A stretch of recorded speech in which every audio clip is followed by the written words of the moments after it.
Checkerboard 22 said good morning Aeneing.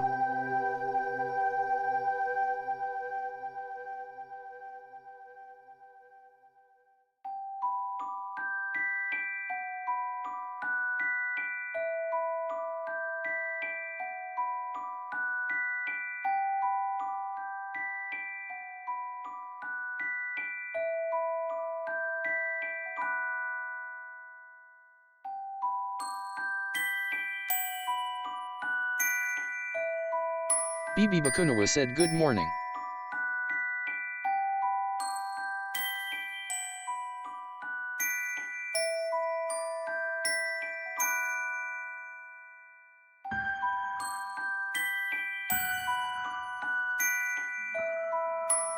Bibi Bakunawa said stream will start in a few minutes. We'll just get some water and food. Bye Bakuna.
샛별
Hello, hello, hello. Good morning.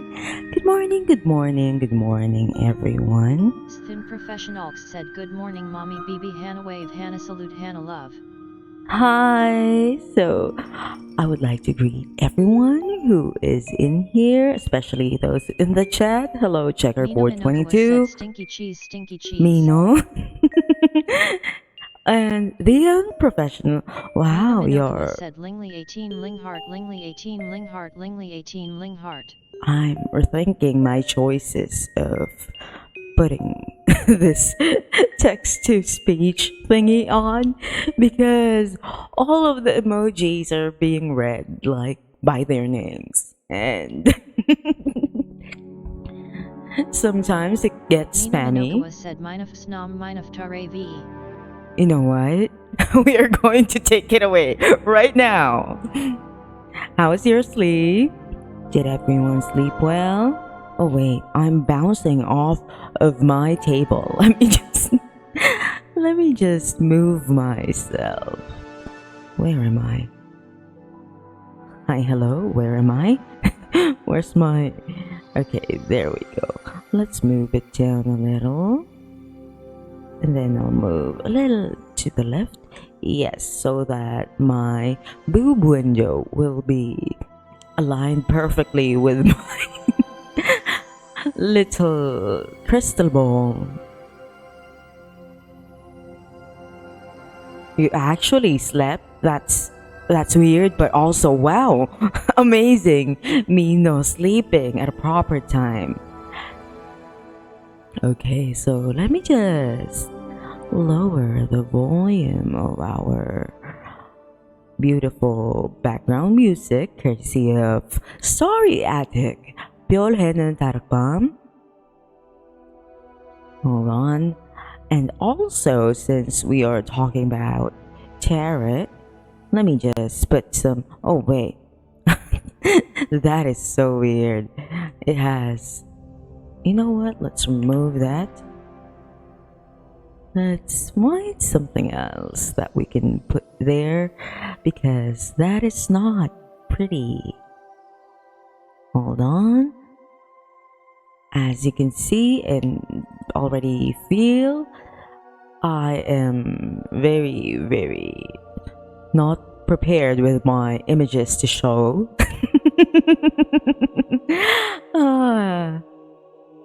And that is because I woke up at around 8:30, but I couldn't get up from my bed. I was very tired from last night. We played a lot of games. Well, not a lot, but like we tried kinda to play Phasmophobia with me, Ling, Mino, and Beyonce, but we weren't really able to do anything because one of us is, or was rather, very, very scared. And I'm not saying who, but it wasn't me. I was really out there using a spirit box, trying to ask the ghost Kevin stupid things like, is your mom hot? And then after that, we tried to play some Valorant. And then when everyone was tired, we just kept on talking to each other until our eyes fell off. And Mino over here, he showed us his model in VR chat, which was really interesting. For the lack of a better term. Oh, Myeon-san! Hello, hello, hello. You are up? Why are you all up this early? I'm like, if I didn't have a stream, I would still be asleep right now.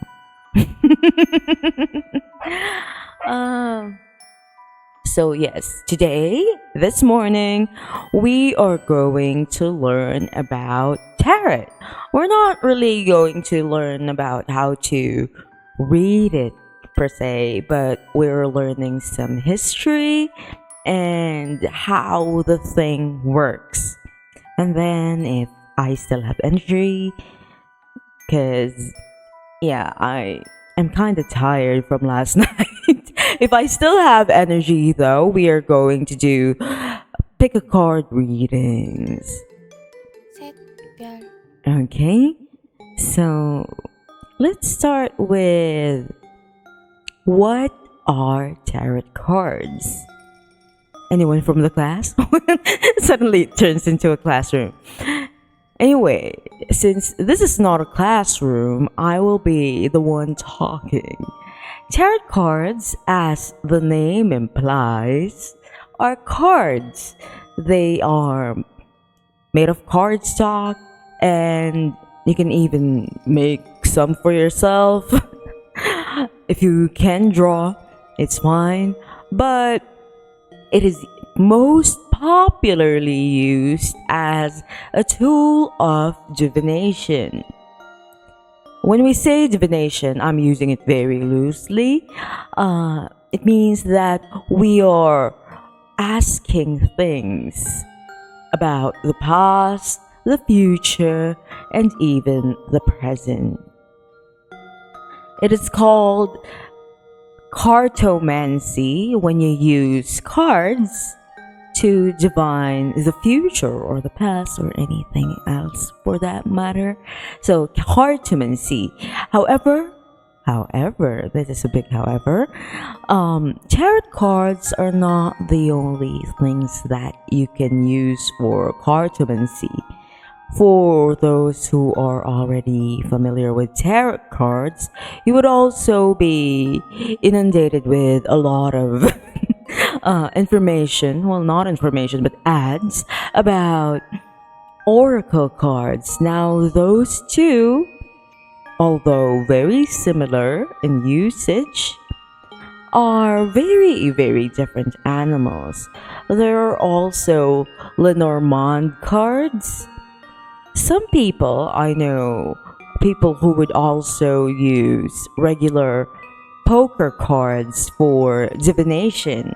Like I have this friend and her mom uses that, and she always has to use a new deck of cards when she's reading for anyone.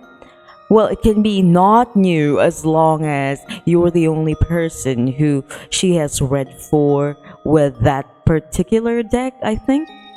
So yeah, you can also use regular poker cards that you play for. I mean, you play with I don't know. Aside from poker, what else do people use poker decks for? Aside from poker decks, tarot cards, oracle cards, Lenormand, I'm not really going to discuss those other types of decks in depth, but I can give you a summary of how they are. So I know that you're already familiar with your regular tarot decks, so you use that for playing games. Some people, some very, very creative people would also use almost any deck of cards. Like absolutely any deck at all. And when I say any deck, I mean they would use Uno cards. They would use Pokemon cards. They would use Dixit cards.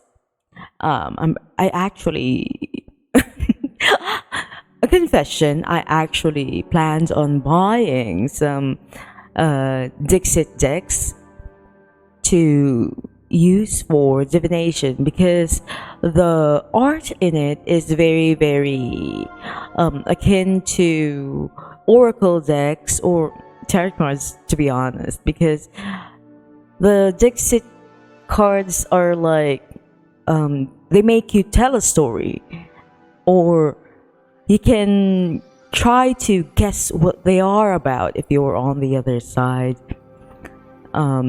It's actually used for a game, for telling stories. But that's the thing. When you are reading tarot cards, you're also telling a story. It's not your story, but your client's, but a story nonetheless. So I thought, maybe Dixit cards would make good oracle cards. And speaking of oracle cards, that is the first thing that we are going to differentiate from tarot cards today. Now, tarot cards, it has a very, very specific format. You have 78 cards. I think I've already said this last time we did a tarot stream.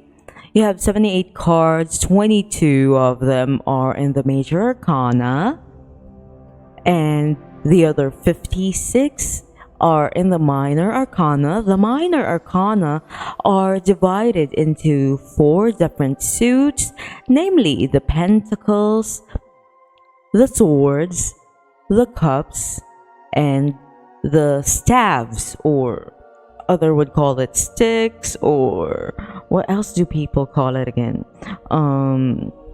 Let me let me check my other cards. Oh, wands. People call it wands. Oh, I see. So usually when these cards, the tarot cards, are introduced in like media, there's this trend. I don't know why, but they mostly just use major arcana cards, which really kind of boggles my mind, because major arcana wands usually represent major themes in your life, while minor arcana usually tells us about like the daily, the more specific things in life. So I'm like, why are they mostly just using this? And that is why I would see a lot of merch that are tarot cards, but they would only produce the major arcana, so just 22 pieces of cards, which is of no use to me. Very, very sad, because do you know Love Live? Love Live is a game and an anime. I think there's also a manga, but I don't read that. I'm mostly interested in the anime and the game, and it has once eaten my life. And there is a character there named Nozomi Tojo, and she does tarot card reading, or at least she's, in my opinion, she's just learning to, because for the most of the season, she is only using the major arcana. That is why when they made the official Nozomi Tojo cards that they would sell as merch, they only made the major arcana, and you have to buy the minor arcana separately. And it's kind of a money grab. Because for what it is, for that amount, you can already buy like a full deck for just the major arcana that they're selling. And it would be okay for me personally if they actually made an effort to make a very special deck.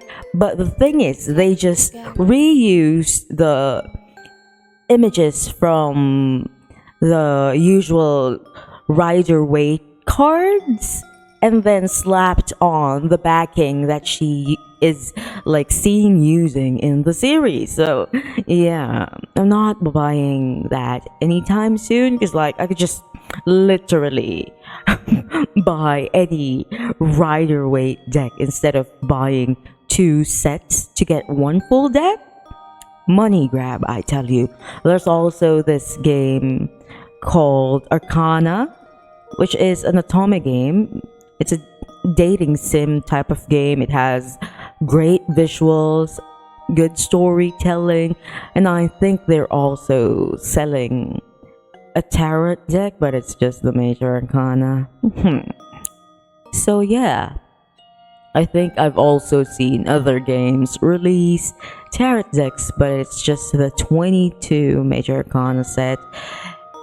If you are into learning the tarot, because of those games, I will highly discourage you from buying the decks from those franchises. You can literally buy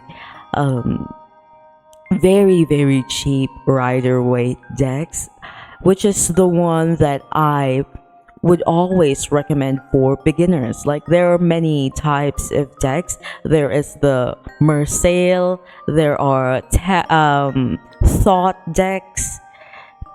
There are many iterations of those, many interpretations by different artists, but those are the major types of tarot decks that I see floating around. It's either the Rider Waite, Mersail, and the Thought deck.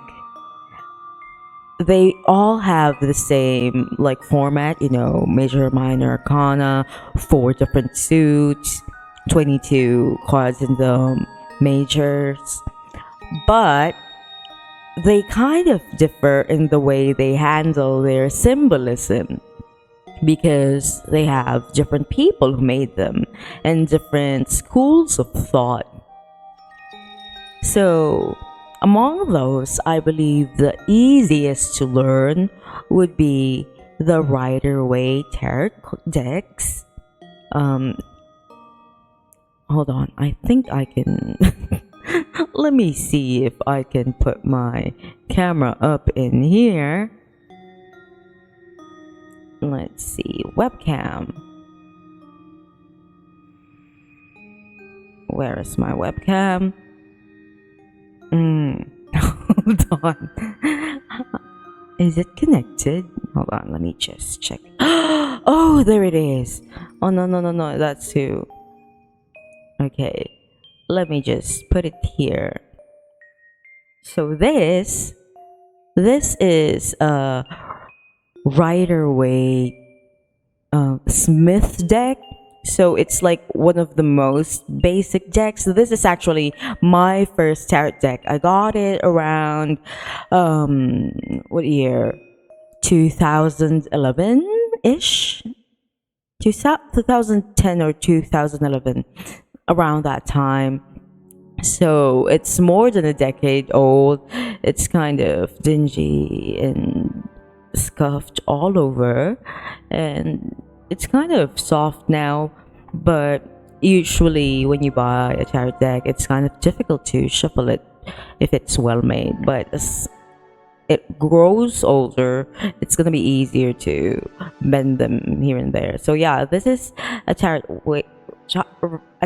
from the Rider Waite Smith kind. Okay, let me just show you. So in here, I've already sorted this, so we won't have a hard time with it. Okay, where is the Fool? It's there. Okay, it kind of looks like this. So this is the World, Judgment. Let's pull that back. So this is the most common type of tarot decks, and that is why I suggest that if you want to learn reading the tarot cards, you start with this kind, because you will see and find a lot of resources. Most books written about tarot cards are based on the Rider Waite Smith deck. Okay, so yeah, I'm just showing you the major arcana. There we have the Emperor, the Empress. This is the High Priestess, this is the Magician, and this is the Fool. One of my favorite cards because most of the time the Fool represents us.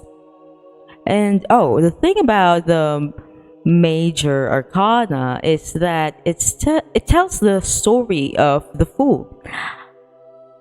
So as you can see, it is numbered 0. I'm not going in depth, but that's just a nice thing to know.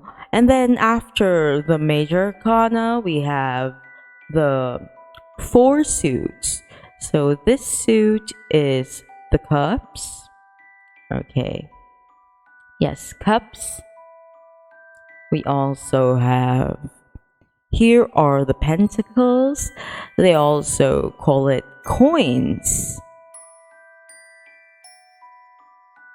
And this is the wands or the staves, whatever you would want to call it, they're the same.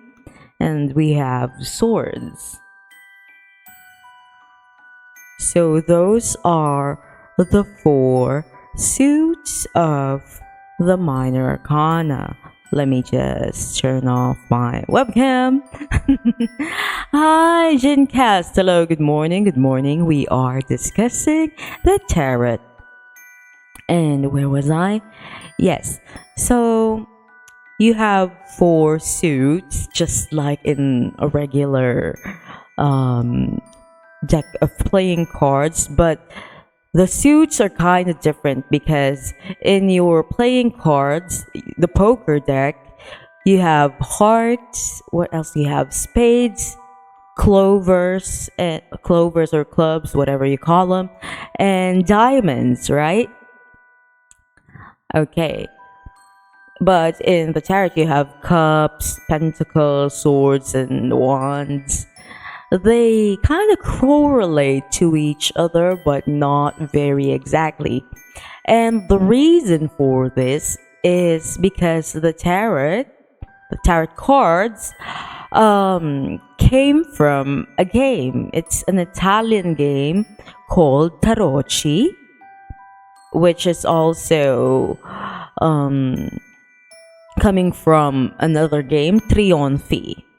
So the term tarot, it came from tarocchi, an Italian word whose root word tarot relate or translates to foolishness. The word tarot was used in the 15th century when Trionfi, it was a 70 card game, which is like different from the tarot now, 78 cards. Trionfi is 70 card game inspired by the theatrical festivals popular during the Italian Renaissance, known as Trionfo, when those things emerged. Trionfi cards typically featured gilded decorations, and when we say gilded, you will find like metal, like usually gold, something shiny on it, and it's hand painted. Like each one of the 70 cards, hand painted. Imagine. You know how small cards are, and then you'll have to paint them. And they have personified and allegorical motives. So that is why back then, the only people who can actually play this game are rich people, because they're the ones who can actually commission artists to make 70 cards for them. Now, in the 16th century, the Fool, or the one that I've shown you earlier, the one that is number 0 in the Major Arcana, it is like added into the characters. And the Trionfi game became known as Tarocco in Italy, and Tarox, or Tarot, depending on how you would pronounce it, a term that eventually evolved into tarot in France. So yes, we come from Italy, then it goes to France. Now, when Trionfi cards were first starting out, it emerged in Italy, they were only used for entertainment, like we would use our other types of decks, like Magic the Gathering decks, Pokemon cards, Yu-Gi-Oh cards, what else? Regular poker cards. So yes, they were just for entertainment. Each deck, again, they featured 4 suits. It's the swords, the batons, which is your wands, the coins, or what we call pentacles now, and they had cups as well. They also had trump cards, cards that outranked all the other cards, because for the suits you have numbers, right? The trump cards, they ranked higher than all the other cards. The trump motifs varied from deck to deck, so it would greatly depend on who commissioned it and who drew the cards. They usually have classical themes as the popular choice. The earliest known glimpse of the game's rules is in a manuscript from the early 15th century. It was written by a guy named Marciano da Tortona. He is a chancellor and a secretary to a Milanese Duke Filippo Maria Visconti. So nowadays we know that as there's this deck called the Visconti deck. I'm not sure. It might be related to him. This text describes a deck with 60 cards. So again, different number. Earlier they said 70, now 60. So 44 feature images of birds, 4 types of birds: eagles, turtle doves, and phoenix. And 16 were adorned with portraits of Roman gods. So Jupiter, Apollo, Mercury, Hercules, Juno, Neptune, Mars, Aeolus, Pallas, Diana, Vesta, Daphne, Venus, Bacchus, Ceres, and Cupid. So as Tortona noted that every one of the gods, however, is above all the orders of birds and the ranks of kings, because you have like 44 images of birds, right? So all of the gods are like basically above them. Oh, iced coffee! I want iced coffee too, but no one is here to make some for me. I'm sad. Anyway, where was I? So it was crystal clear that these 16 cards are the trumps, or the spiritual predecessor of what we know now as the major arcana. With the deck, players would carry out a series of tricks or rounds in which a card is dealt. Players would then either offer a card of the same suit or a trump card. As Tortona described, but the gods are held to this law among themselves, that who will be first designated below, he should lead all the others following in sequence. At the end of the trick or the round, points would be added up based on the designated value of the cards played. While the numbers, aesthetic, and rankings of the card can vary from deck to deck, something that's been in effect since Tortona's time and even up to now, these rules remain in use today, though in the 18th century, this is when the cards took an occult turn. So back then they were just used for games. On the 18th century, this is when they started using the cards for divination. So according to a manuscript written by an unknown source, I love it, unknown source, in 1750, the 62 card Tarocco Bolognese from the 15th century was among the first decks to be used as a means of fortune telling. By the 1780s, people in France were assigning divine meanings to their decks. So you can see from Italy, they were just using it for playing cards as it was originally intended, but in France, they started assigning divine meanings to the deck. Okay, so predominantly with the Tarot of Marseille. This is the other deck that I was talking about. Because why is it the Tarot of Marseille and not the common, Rider-Waite one? Because Tarot of Marseille is the country's most popular playing cards.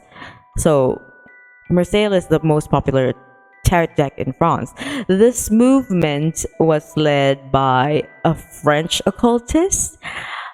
His name is Jean-Baptiste Alliot, or Etela, whose book Etela, ou manière de se recréer avec un jeu de cartes, Etela, or a way to entertain yourself with a deck of cards, unreliably link the tarot cards to Egyptian texts. So, yeah. And when we say Egyptian texts specifically, this was the Book of Thought. So, yes, he started to link those. And then in 1789, Aliet produced a new deck of tarot cards intended solely for divination or supernatural uses, because aside from divination, some people would use it for ceremonial magic. More on that later. Now, the deck that he produced comprises of 78 cards organized into two categories that we know today: the Major Arcana and the Minor Arcana. So the Major Arcana, it has 22 cards. They are all denoting an allegorical figure. So you have the Magician, High Priestess, the Emperor, Empress, Hierophant, Hermit, Hanged Man, Lovers, Devil, and the Fool. Or it could also be the personification of an object. So those cards are the Wheel of Fortune, the Chariot, the Tower, the Star, the Moon, the Sun, and the World. Or it could also be an abstract concept like strength, justice, judgment, temperance, and death. Now, these cards are believed to hold the big secrets of spiritual awareness.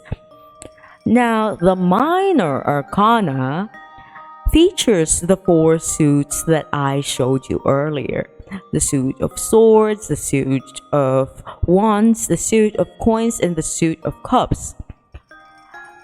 Each suit has 14 cards. Now, there are 10 numbered cards, so from 1 to 10, and then there are 4 court cards. You have the Queen, the King, the Knight, and the Jack, or what we know today as the Page. These cards are believed to hold the small secrets of everyday life, like I've said earlier.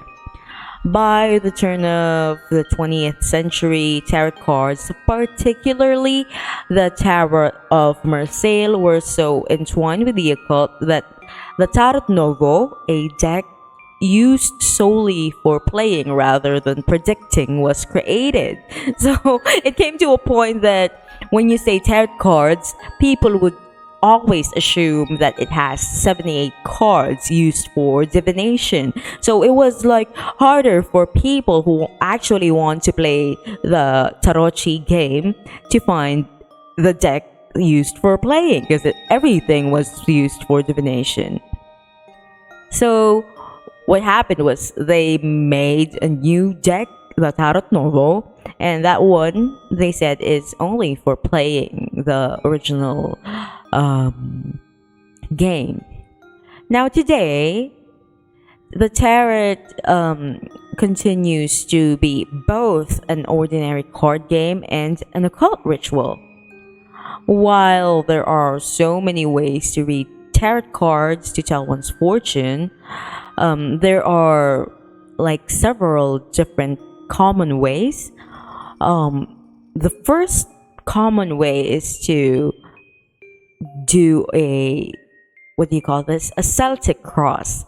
Now I use the Celtic Cross a lot for like if you have one main problem, a big topic, you use that because it can diagnose the root cause of the problem, the past, the present, your projected future, etc., etc.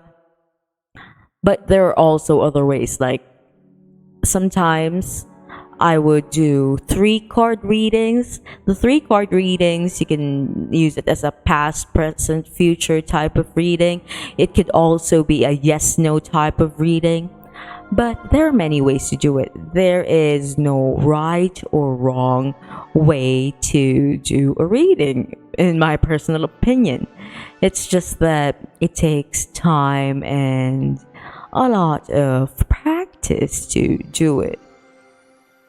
Now, where are we? So now that we have briefly discussed the history of tarot, we've also discussed how the deck is structured.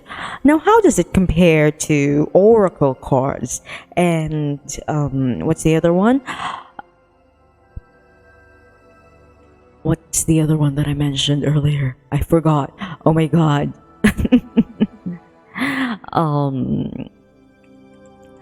Let's go with the oracle cards first. So oracle cards, like tarot cards, are used for divination.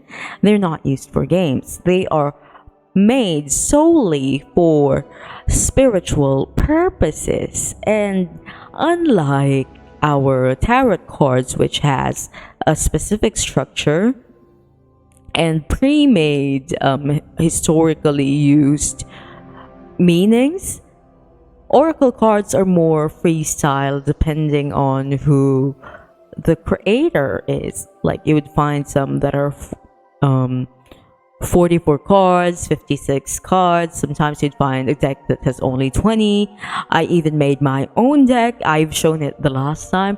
So the themes can also vary very, very wildly. I have one that is themed with cats. I also have one which is female writers themed. What else do I have? Yogic themed. What else do I have here? Star Child themed. What else? There are many, many different oracle cards. Basically, it's a free for all. Like, anyone can make their own rules when they make their oracle cards. The other one, I forgot the name because I don't really use it.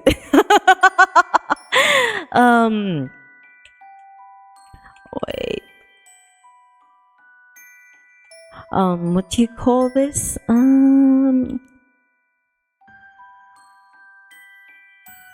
Oh, Lenormand. Yes, Lenormand. Lenormand is kind of weird for me personally, although a lot of people also use it, because Lenormand kind of looks like your regular, what do you call this, poker decks inserted into a bigger card, and then you have a picture that goes along with it. So it's actually around 200 years old. Okay, so just a brief history of Lenormand cards. So there's this lady called Madame Lenormand, and she is the one we are going to pin the Lenormand cards to. So the cards came into being in the late 18th century. Many of the symbols derived from those commonly found in coffee ground readings, because yes, people use coffee ground readings for divination, as well as tea leaves. There are many, many ways to divination. The oldest surviving decks date from 1799 or 1800s, and it's currently kept in the British Museum in London, originally named the Game of Hope. It was once another parlor game, just like the tarot cards, but as the years went on, the images on the cards proved themselves to be suitable for more esoteric purposes. The cards came to bear the famous name of the Sibylle of the Salons, Marianne Lenormand, also known as Madame Lenormand, only after her death around mid-19th century. She was rumored to have used a custom set of the same cards that are seen today, her own adaptation. Hers was a large legacy, having been the most celebrated psychic of her time. She was associated with grand figures such as Robespierre, Marat, both French revolutionaries, Empress Josephine, the wife of Napoleon Bonaparte, and Tsar Alexander I of Russia. When Madame Lenormand died, her name was placed on a pack of cards made after the one that she was using, and effectively kickstarted a trend that was to prove a mainstay in the occult circles in the continental Europe. So you'd mostly see Europeans use the Lenormand cards. Over the next century and a half, the popularity of the Lenormand spread to low countries, so Central Europe, the Balkans, Russia, and even Brazil. The English-speaking world, because, the English-speaking world loves tarot. Oh no, the dogs are being very, very loud. Let's wait for them. Anyway, so yeah, it's kind of different from the tarot cards. It has its own system, but it's not like the oracle cards where it's freestyle, a free for all. You can basically do whatever you like. Now, what was I going to do? Oh, yes. After we discussed the tarot, we kind of discussed oracle cards. We also discussed Lenormand cards. A little bit more on the tarot cards. Where's my electric fan? It's kind of hot in here. Let me just pull it closer to me. Now, tarot cards, as we already know, it has 4 suits. I will now explain what the suits mean.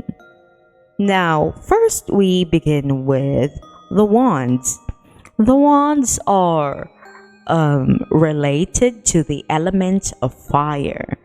It describes your spirit, motion, and action. When the suit comes up, it's time to do something. So, when I'm doing readings and I see wands, it usually refers to work-related things, like things where you have to do something. Cups, since it's a cup, it is related to the element of water. It describes your emotions and relationships. When the suit comes up, it's time to listen to your intuition, because that is another thing that is related to your emotions. Now, the swords they're related to the element of air. It describes your thought and state of mind. When the suit comes up, it's time to make a plan and let go of your worry. We also have the pentacles, the last suit. It is related to the element of earth, and it describes your material world, your body, your finances. When the suit comes up, you have to use your common sense. So when I see a reading with a lot of pentacles, I immediately know that the main concern of the person I am reading for is more of their finances most of the time, like material things. And if I see a lot of cups, I know that they're dealing with a lot of emotions, usually love troubles. And when there's a lot of swords, I would guess that, oh, this person is struggling with mostly mental health, because wands reflect to your mind, and if you have a lot of cards relating to that, that means you're thinking of a lot of things. And then wands, if I see a lot of wands, I would think that this person is very busy, or at least they are thinking a lot about work and planning their life. Okay, where was I? Okay, let's continue with discussing each of the suits. Let's start with the pentacles. The pentacles, also known as the discs or the coins, it usually symbolizes your health, your wealth, your physical well-being. The color associated with it is green, and the season associated with it is fall or autumn. Zodiac signs associated with this suit is Taurus, Virgo, and Capricorn. Its element is earth. In playing cards, your typical, what do you call this? Poker decks, the equivalent is the diamonds, and directionally it points to east. The wands, or rods, or staves, or batons, it relates to your action, your passion, your creativity, and it's related to the color yellow and the season of spring. The zodiac signs related to it are Aries, Leo, and Sagittarius. Again, it is related to the element of fire, and the suit related to it in your regular playing cards is the clubs or clovers, those squiggly thingies with 3 leaves. Its direction is south. For the cups, we also call them chalices or goblets. Again, it's usually related to your emotion, love, empathy, and therefore its color is usually red.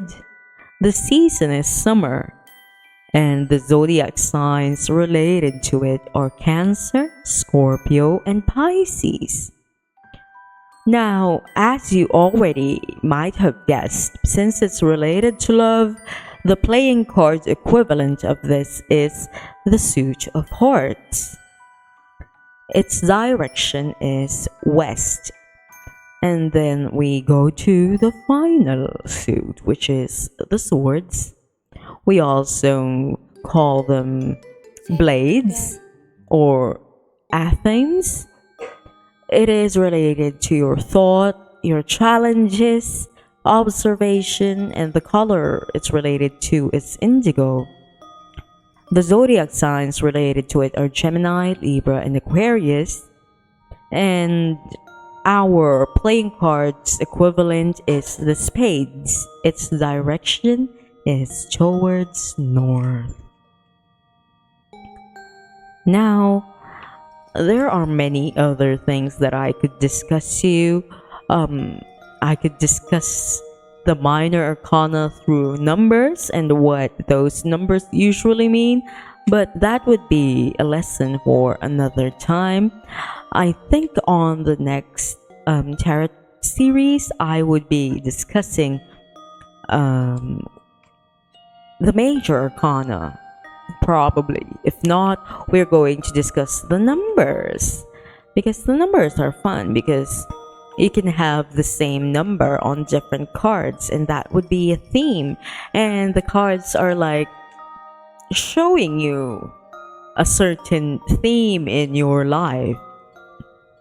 I could also we could also do basic, well, not really basic, but like the things I use, the spreads I use, because as I've said, I mostly use the Celtic Cross.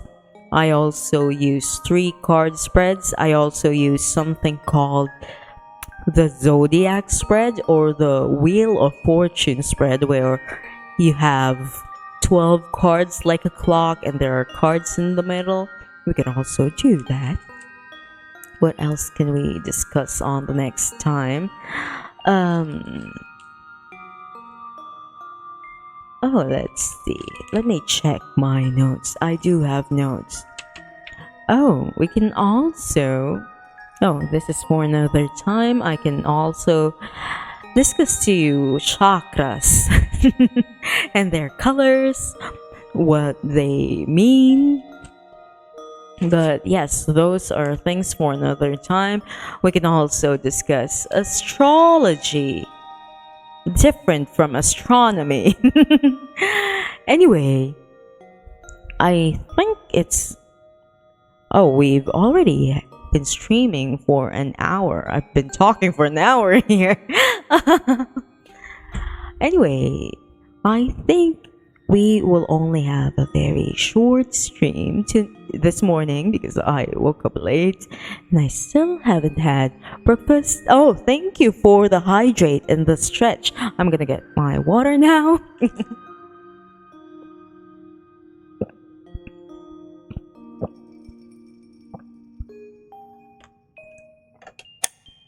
I'm thinking we might just turn the stream into a Valorant stream because I'm like, oh, we can just play Valorant after this. But first, I need to stretch as well. Maybe I should have stretched this morning.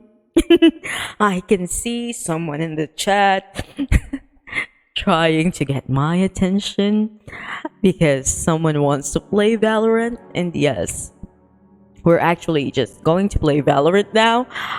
We can do the pick a card reading next time when there are more people so that more people would benefit from it. So thank you for showing up early this morning. What is my schedule? I haven't really figured out my schedule for the next week.